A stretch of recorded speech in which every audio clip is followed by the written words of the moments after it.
So today's presentation is on the 6 critical errors that you guys are making that are losing you matches. Before we get into those 6 errors, I'm going to give you a little background about myself and then maybe some fundamental beliefs that will help you eliminate those 6 errors. So that's a great backhand that I was hitting off the internet. For those of you who don't know, I was a pretty good junior doubles player. Has anyone heard of Rajiv Ram? Yes. Okay. So you know the old joke, if you want to get better at doubles, you pick a good partner? I picked a great partner. Okay. So we did very, very well together. I was always kind of a top 10 junior nationally in singles. I went to Duke. I was an All-American. And I definitely hold the unofficial SOD and POD records.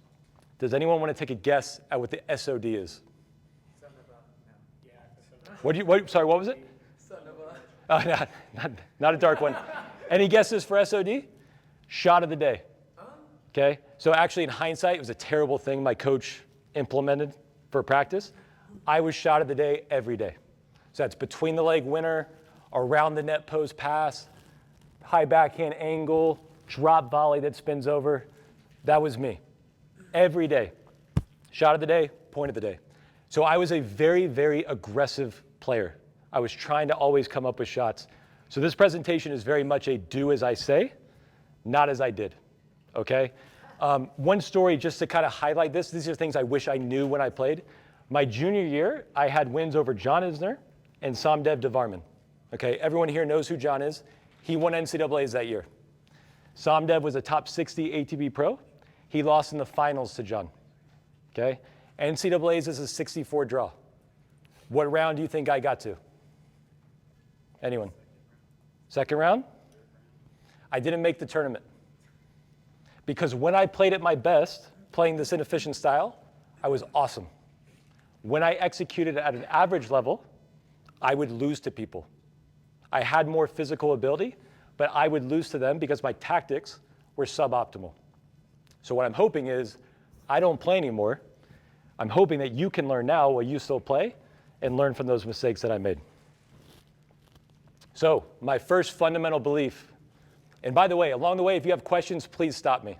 I would like this to be interactive. I believe that matches are primarily lost, not won. Okay? So you guys all know the basic stat, give or take a little bit, that matches are usually 70% errors and 30% winners. We also have the forced versus the unforced element of that. What I have found is that people are very liberal in giving themselves credit for forcing an error. And they're also letting themselves off the hook with mistakes they make because they feel like their opponent forced it. So it's okay. At the end of the day, you still missed a shot, right? So I'll give you a good example. For me, a forced error is Lance hits a ball so quality to me that if my only objective was to make it, I don't know that I can. That to me is a forced error. An example of a forced error that I think I hear a lot is, let's say Lance hits a really good approach shot in the corner. And I'm running over here, and I've got 2 hands on the ball, okay? That's a very difficult shot. If my only objective was to make that ball, do you think I could? Yeah. Absolutely.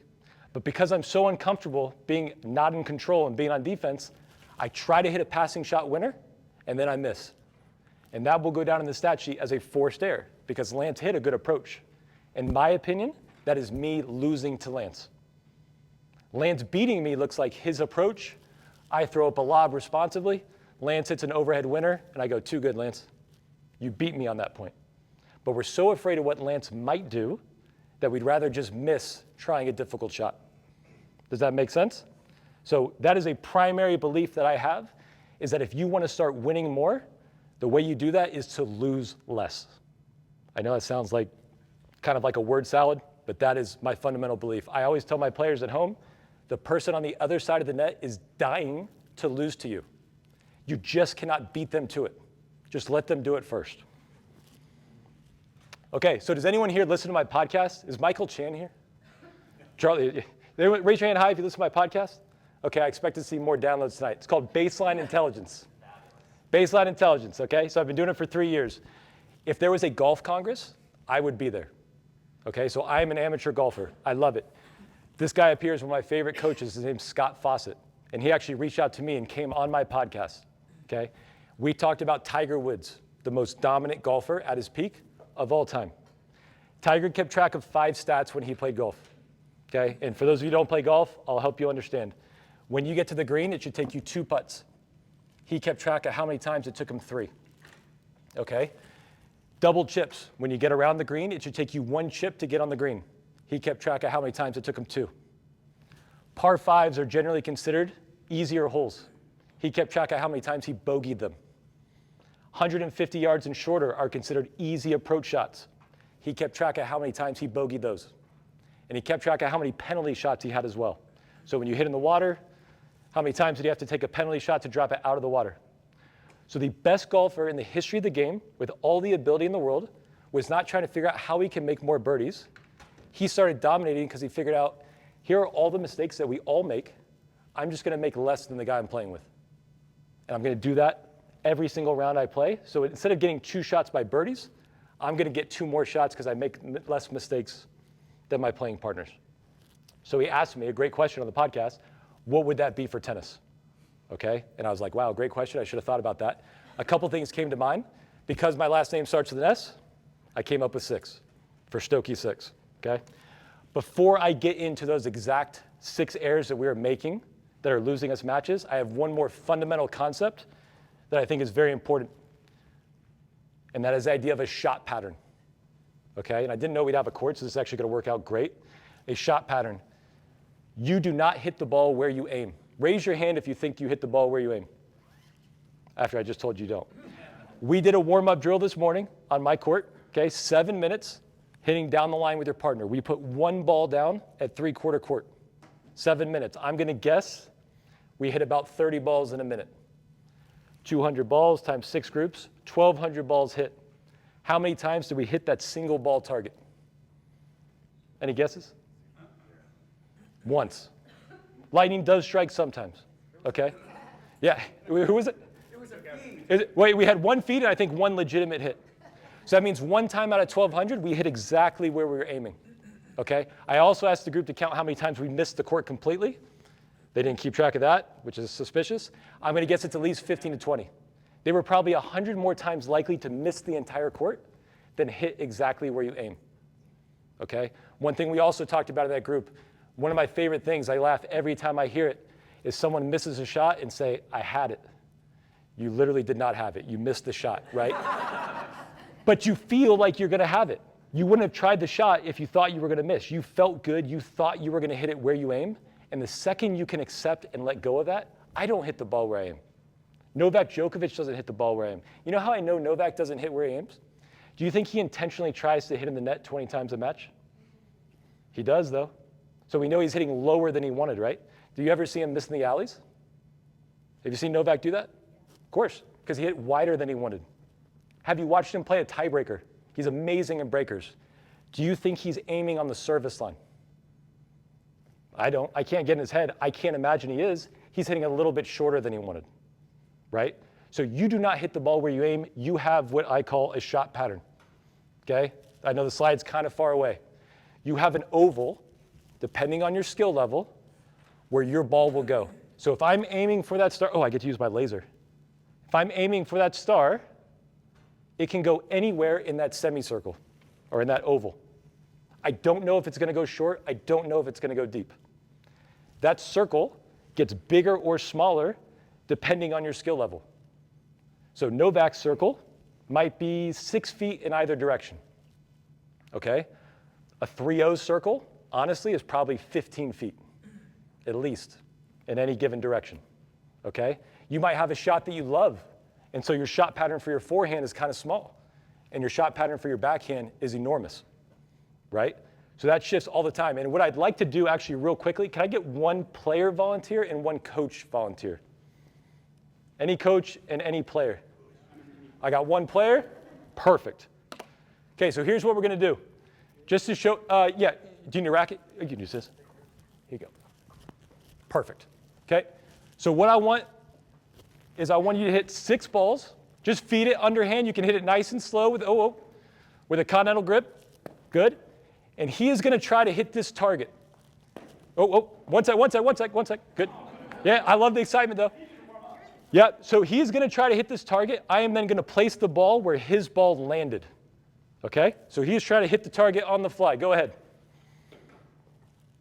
Okay, that's really solid. He only missed it by about a foot. Oh, whoa, whoa, a little slower, a little slower, a little slower. Yeah, you're good. I'm ready for you, yeah. Perfect. Now let me ask you a question. Do you think he knew he was going to hit it 10 feet short of this? He had no clue. If he did, he would have aimed deeper, right? This is how tennis works. He was aiming at the cone. We accidentally hit it there. Go ahead, fire away. That's better, good adjustment, about 4 feet short. Okay? Again, we did not know we were going to hit there, or we would have adjusted. Much better. And last one, excellent. That's beautiful, the oh shit. By the way, do you see where that landed?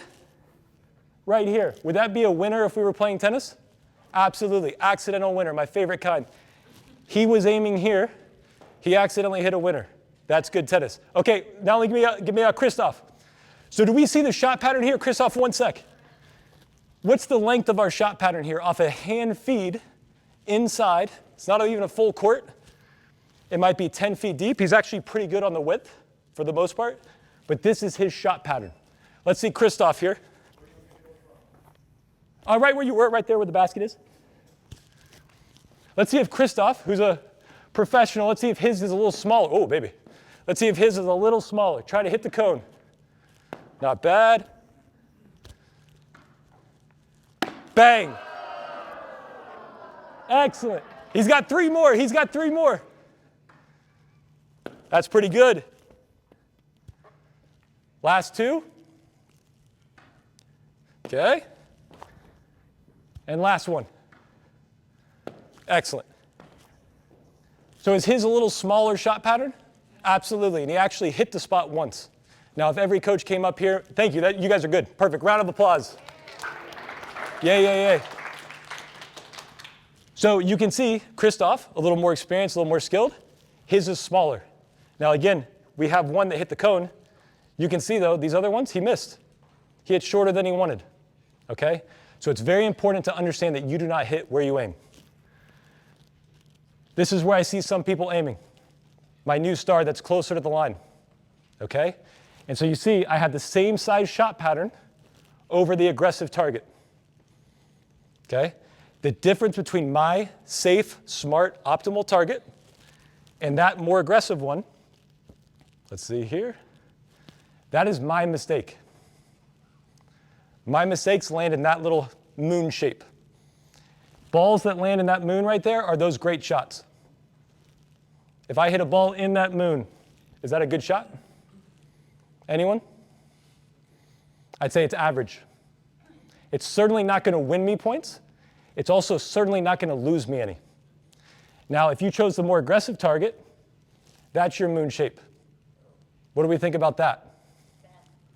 That's what I think. It seems pretty common sense to me, right? Now, if you go back, do you see the middle, that little Venn diagram in the middle? Whether you're aiming at my target or the aggressive target, we're both going to hit balls in there. I'm still going to hit a ton of winners aiming at my smart target. The only difference is when I miss, I'll miss there. And I'm very much alive in the point. Okay? When other people miss, they're missing there. And they're losing matches. Okay? Any questions on the shot pattern? The idea? I noticed that all 12 were short. Yes. Nobody's pattern extends beyond the target, or is that normal? Nope, it can be completely random. It could be because I was standing deeper and they didn't want to hit me. Generally speaking, shot patterns are longer than they are wider, mainly because tennis is a lifting game, right? So the depth, honestly, I find most people's shot patterns are maybe 20, 25 feet deep, and they might be 10 feet wide. They're actually enormous. And if you really knew that, you would not be aiming close to a line. Last thing on shot patterns. One thing that makes people make poor decisions is you compare one result to one result. So if you chose my target, which was a very safe, simple target, there's a chance, as we saw some of the feeds there, it could land here where that red star is. Again, not the best shot in the world, not going to lose me many points, not going to win me any. If my opponent steps up on that short ball and hits the easiest winner of all time, what I see people do is they go, I should have gone for my shot. So what you are doing is you are comparing the smart target you chose with one of the worst possible outcomes for that decision to an imaginary, amazing outcome of what you should have done, right? And that can be confusing. I compare 100 results to 100 results. If I choose a smart target, my 100 balls where they land will be better than the 100 balls when I pick the aggressive target. I've seen plenty of people try stupid shots. I am one of them, and it works out for you. It will work out for you sometimes. It'll work out for you more if you're putting your shot pattern in a place where all of the options are beneficial. Make sense? So now I actually think, yes, we are on to the Stokke 6. Okay? So these are the 6 errors that I see being made all the time. And like I said, if you want to win more, we got to learn how to lose a little less. Okay? Craig O'Shaughnessy, famous, the most common rally length is 1, made serve, missed return. Are you going to make return errors for the rest of your life? Absolutely. 100%. Sometimes people hit great serves. There's nothing you can do. Okay? But if we're making 30% unreturned serves, that's a lot. That's like a huge mountain you have to climb through. Okay? So we want to make more returns. First serves, very difficult shot. Okay? Knowing what we know about shot patterns, what would be a good target to return a first serve? Where should I put this cone? Deep middle, coach. Deep middle? Yep. Here? Some of them. Okay, what do you think? Anywhere in the court, no first serve. Right. As I'm concerned. We want to make returns on the first. I like deep middle, that would be optimal, but has anyone missed the ball deep today? I saw it a bunch, right? So where I would actually advise many of you, I'd aim here. A little shorter middle. It's not that short, but guess what? When you catch the ball a little flatter than you thought, that's going to be deep middle. Now my accident is an incredible return. If I hit that cone right there, did I see a lot of people stepping up on short balls and cracking winners today? No, I did not. So I'm not worried if you accidentally hit that cone, okay? The other thing I forgot to mention earlier, shot patterns are 3-dimensional. The height. If I ask any of you to hit a ball exactly 3 feet over the net, do you think you could do it? Not 2 feet 11 inches, not 3 feet 1 inch, 3 feet exactly. No chance. So on a first serve return, I'm aiming 3, maybe 4 feet over, right at that cone. Okay? And the reason I would aim there is because I know I'm not going to hit it there. Was it Jeff? You asked me the question? Jeff asked me today in singles, he said, so you just want me to hit middle every time? And I said, no, I don't want you to hit middle. I want you to aim middle because you do not hit it where you aim. I'm quite confident if we aim here in returns in the afternoon, we're going to hit a lot of angles. We're going to hit a lot of late down the lines. Those are all awesome as long as our misses are in the court. Fair enough? Does that make sense? Second serve strategy. Lance and I were talking. We both like attacking second serve returns. I'm not saying you just push the ball. Okay? So if I get a weak second serve and I can be aggressive and I can hit 2 forcing shots, whether it's a winner or something in the corner they can barely get back, and then for every 2 I hit, I miss 1, that to me is a very valid ratio. I would say, hey, keep attacking, that's awesome. If we're hitting 1 great return for every missed return, we've lost it. Maybe it's not for us today. Maybe our return's not good enough. Maybe their serve is too good, but that's where I would say your strategy starts to become inefficient. Okay? Second error, +1 errors. So that is the first ball after the serve or the return. Okay? Shot patterns, that's the theme. So where are we aiming with our +1? Hopefully, somewhere safe and smart. Cross court, just off the middle. We play a game at home, we might play it here. It's called 3-2-1 with serves. Okay? If someone misses one of their first 2 shots, the opponent gets 3 points. If you hit a winner on one of your first 2 shots, you get 2 points. And once everyone has made 4 balls total, it's 1 no matter what. What point do you think happens the most? What scoring happens the most? A 3-pointer, a 2-pointer, or a 1-pointer? Someone's got to guess. 3, bingo. Because we miss returns, and we miss a hell of a lot of +1s. Okay, what's the next point that happens the most when I play that game? 2 or a 1? 1. I don't see many aces. I don't see many return winners. I see the occasional +1 winner, right? So what I hear a lot is when people talk about serve +1, I hear it more as like an offensive thing. Oh, I'm going to serve the corner and then rip it over here. When I see serve +1, I'm like, how about I'm solid. If I'm making my +1s, that's awesome. And accidentally, some of those will have quality. I'm still going to hit winners. They will just be on accident. So I think reframing the +1 instead of always thinking it's this offensive thing, how about we just make those first 2 balls? Okay? Third error, double faults. And again, if my last name started with an F, it would be whatever my last name was in 5. This one I'm throwing in there. It matters. Some of you maybe have more erratic second serves than others, but double faulting is just a free point. Should you double fault some when you're playing? Absolutely. Absolutely. Should you be double faulting 20 times a match? That's too many, right? So you only know how reliable you feel with your second serve. I had a great second serve. It went in, it was fast, I could hit to every spot. So my first serve strategy was I'm going to hit a serve that doesn't come back. I might serve 55 to 65%, somewhere in there, but I was like, if I miss, I have basically like almost another first serve in me, right? Now, if my second serve was not going in, and when it did, it was getting attacked, my first serve strategy now has to be, can I slice balls in the body? Can I make 75 or 80% first serves so I can hide that second serve? So that is totally player dependent. But again, if you're double faulting once every 2 or 3 games, that's normal. No sweat. You're double faulting once a game, we're a little high. And we should maybe look at the tactic we're using. So those first 3 were all in the first 4 shots. Missed returns, missed +1s, double faults. And again, when I play that 3-2-1 a game at home, I just walk around yelling, that's 3 on a loop. That's kind of tennis. My wife actually just went with me to the US Open. We were watching Jessica Pegula, and she kept trying to take a video for her Instagram. And she looked at me after like 5 points. She goes, they don't play good, I can't get a good point. And I'm like, yeah, it's tennis. That's what it looks like. And then they play one miraculous point where they hit the ball in the corners, and it looks awesome. And then there's a missed second serve return. And then there's a missed +1. Okay? So those first 3 errors are all in the first 4 shots.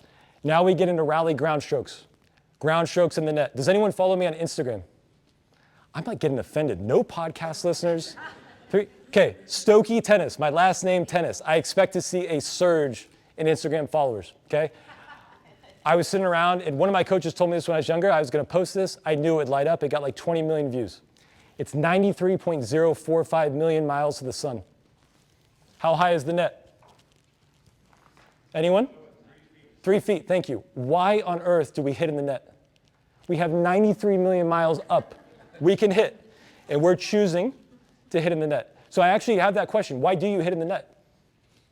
You could easily, if you really wanted to, everyone here can go hit 100 balls in a row over the net. No problem. Why do we hit in the net? Anyone? We all do it. What's that, sorry? I think it's mental. I think there's 2 things. Number 1, I think you guys just like hitting lower and faster, which, by the way, everyone likes receiving lower and faster. Makes no sense to me. Number 2, I think there's an irrational fear that if I hit high, they will just crush it. I'm still waiting to see that happen at any level. It doesn't happen very often. But you know what does happen 20 times a match? Ground strokes in the net. Absolute killer. Best way to lose a point, they hit a winner on me. So for me, again, going back to our idea of a shot pattern, I'm aiming 3-4 feet over the net. You know why? Because I know half the time I'm accidentally going to hit lower. And when I make that poor swing, my shot still goes in. Awesome. And if you're one of those people who likes to hit low and fast, good, you got what you want on accident. Sometimes I'll hit it 4 feet, totally fine. What happens if I hit it 6 feet over the net? Okay? If I was feeding you balls for $1 million to hit that cone, would you prefer a lower, flatter feed or a high, slow feed? Raise your hand if you want the lower, flatter feed. High? Does it? Who wants the high, slow feed? Okay. In my experience, most people like the lower, flatter one. Height is a weapon. It is not a punishment. Oh my God, I meant to hit 4 feet, I hit it 6 feet. That's great. Today I saw so many high balls to the backhand that generated short balls. So not only by hitting high am I removing this first obstacle and I'm missing less, but I will actually probably generate short balls so we can come in and play our beloved offense. Make sense? So missing the net for me is a total mental mistake. Clear on that? Ground strokes missed wide, okay? This one is almost entirely what we just talked about with shot patterns. Remember, was it Brian? Where is he? Who was my volunteer? Yes. Remember the angle he hit? Okay? Did he not hit a winner accidentally in our game? So I'm not telling you to just hit down the middle and never hit angles. You're going to do that on accident. I'm just asking you to pick a responsible target so those angles are accidents instead of your accident being in the doubles alley. Okay? As you get closer to the net, you have more angles. Do we all agree that it'd be easier for me to hit an angle cross court from here instead of back here? Right? How am I supposed to spread? Actually, this is a very narrow court. How am I supposed to spread from back here? And yet I see that all the time. People trying to create angles when there are none. And by trying so hard to win the point with an angle, you just end up losing it. Okay? Did I forget anything there? Has anyone ever played on a court with no doubles alleys? Isn't that trippy? I start wondering how the hell I ever hit an angle. It looks like a sidewalk, right? And that's really, the court is almost 3 times as long as it is wide. So once you realize the court is really not this big thing, it's a little more narrow, it's easier to play through the court more and to aim at these responsible targets. And I just want to reiterate, because I know you guys love angle winners, you are going to hit just as many. They will just be on accident. Does that bother you if you hit a winner on accident? I'm actually asking. From my experience, though, you say that, but people really love to hit the winner on purpose. That's much more satisfying. That's why you aim at the target, because you think you're going to hit it, and that's fun. And when you hit an angle winner on accident, you're like, but my foot. I heard someone on my court today hit a winner on accident. But my swing, that was a bad swing. I'm like, you're right, it was. But you should give yourself a gold star because your brain and your target were so on fire that you can make a horrible swing and hit a winner. How incredible is that? And that will translate match to match. How my strokes feel match to match are different. Okay? So picking a smart shot pattern and trying to remove wide from your game. Yes? I know at times I'll hit a short angle winner, and I liked it, I did it, but I have no idea how I did it. Right. So now I know. It was by accident. It's by accident. Yeah. I mean, yeah. Well, if I could do that every time, if I could figure out how I actually did it. Right. Look, if it was possible to hit angle winners on command, why doesn't Novak just aim in that back corner every time? Because he doesn't know where it's going. He knows it's going to be small. Actually, Pagula sent me a text. Novak was on 60 Minutes, and he said, she said, you're going to hate this. And I think he said something about like, oh, he can hit it on a dime. And I was like, oh, God, I'm going to hate this. So I click on the video, and what he said was, I aim for a dime. I said, okay, I can forgive him for that. He's aiming to a very small spot in a big part of the court, but he also knows he doesn't hit it. Okay? Last one, changing direction errors. Okay, we all love to do this because we're so excited to hit down the line for winners. So a coach at my home club, he calls them 1, 2, 3, and 4 shots. 1 is the easiest, 4th is the hardest. The number 1 easiest shot is someone hits cross court to me, I hit cross court back. I'm not changing directions, and I'm hitting cross court. Excellent, that's a great choice. A number 2 shot, my opponent has come down the line, and I hit cross court. I'm still hitting cross court, high percentage. Technically, I'm changing directions. The ball never crossed my body. It's a pretty easy shot to execute. A number 3, my opponent goes down the line, I go down the line back. It's not a huge reason why you would do this often, unless you felt like that person's down the line shot from you was significantly weaker. Otherwise, I would always choose a number 2 and run them cross court. Number 4, and when I watch pro tennis, when I watch tennis today, I see number 4s all the time. And that is, you go cross court to me, and I go down the line. Okay? I'm changing direction. It's the hardest shot to time. And I see those errors happen all the time, especially on +1s. What do you think the mother lode of Stokey 6 errors are? It's a +1 error where I change directions and I miss net or wide. That is like a soul crusher for me. It kills me.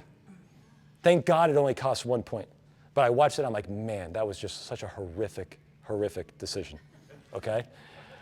We do have to go down the line sometimes. Okay? So for me, these 3 things kind of encapsulate most of the times you go down the line. Of course, there are rare circumstances where it might be better or worse. If you are inside the baseline, okay? So I'm somewhat in an offensive position. That's one factor, okay? if I am inside the single sideline. I don't know that I want to be trying a down the line shot from here. That's burning the bridge. If I don't hit a winner, they're hitting a cross-court ball and I'm toast, okay? So if I am somewhere around or inside the baseline and inside singles, okay, I've done my job. I have that opportunity. The third thing is there a reason to do it? Which a lot of times I find there's not when I've seen it. Now, if my opponent is way off the court and I have an opening, awesome, that's a good time. Or if they're not off the court, but let's say their backhand over there is horrific. Okay, great, go down the line. You're up inside the court, you got an offensive ball, pick a smart shot with your shot pattern and go down the line. But I see a lot of people going down the line from behind the baseline. I see a lot of people going down the line from defense. And I see a lot of people doing it just because they're bored. Right? Yes? So I just want to reemphasize, it's okay to do it if that's your pattern, you're in a position to do it, but not when you're not in the right position to do it. Right, yeah. If you're up, for me, if you're up in the court, inside the court, and there's a legitimate reason to try it, either it's your favorite shot or there's an opening, that's awesome. By the way, I don't hate angles. I just hate missing. Right. If everyone here could hit angles and not miss that much, I'd be like, that's so awesome. Like, angles are legitimately a great shot. It's just when we chase angles, we just miss more than we hit good shots. Okay? How am I doing on time? Not great. Okay. So the goal is not to eliminate these errors. Impossible. I am going to miss returns for the rest of my life. I am going to double fault for the rest of my life. I will choose a good time to go down the line, and I will miss a change of direction forehand. That doesn't stress me out. I don't yell at myself and say I'm the worst player in the world. The goal is to reduce. If I am playing Lance and we play a 3-set match, Lance is going to make 45 of these. I'm hoping to make 35. Right? I don't miss a return and go, oh my God, Stokke said make returns. Of course you're going to miss returns. Of course you're going to miss some shots when you go down the line. Of course you will occasionally miss the net. Okay? So I find the healthiest way to keep track of this is not necessarily by the total, but by the percentage. So I have a guy I work with remotely in Atlanta, and he'll say, oh my God, I served so bad today, I had 8 double faults. And I'll say, okay, what was the score? And it's like 7-6, 6-7, 7-6. 8 double faults is pretty good. He served like 18 games. That's not bad, right? Now, if he has 8 double faults in a 1-6, 1-6, that's high. Maybe we have an issue there, okay? So it's not enough to say, hey, I had 40 Stokke 6 errors. If you played a long 3-set match and it's 200 points, that's a hell. 20% of the points with a Stokke 6, you're winning that match for sure. Does that make sense? So that is the gist of my presentation. I see people losing more than people winning. And I think the easiest path to getting better, I know it sounds kind of silly, is I'm not going to learn how to add 10 winners to my game. Faisal, legend, maybe he can help you. I have not figured out how to help people hit 10 or 20 more winners. It is very simple when people grasp these ideas to make 10 or 20 less errors. You are picking up 10 or 20 points either way, right? So this to me is the easiest path to improvement. Oh yeah, question. Anything different with doubles? Your windows change, your targets change a little bit now because you've got a net man there. I know this sounds bad, but I'm going to say this because even at D1 at Duke, I am so unconcerned with other people playing offense against me. Oh, this guy, this scary guy at the net, let's just return it right at him. Sometimes he hits winners. A lot of times he hits a volley right back to us. A lot of times he misses. It is not worth me taking on the pressure of having to go around someone and overplay just because I'm so scared of what they might do. And as the level gets lower and lower, there's not a 4-5 or a 5-0 here that I'm worried about their offense. I'm worried about you making the ball. Make sense? Any questions? I know that was a lot. And I get rolling. Nothing? All set? So this afternoon I'm going to see really responsible targets then? It's pretty quiet. I got to watch more missing. Does anyone know what a Fermi question is?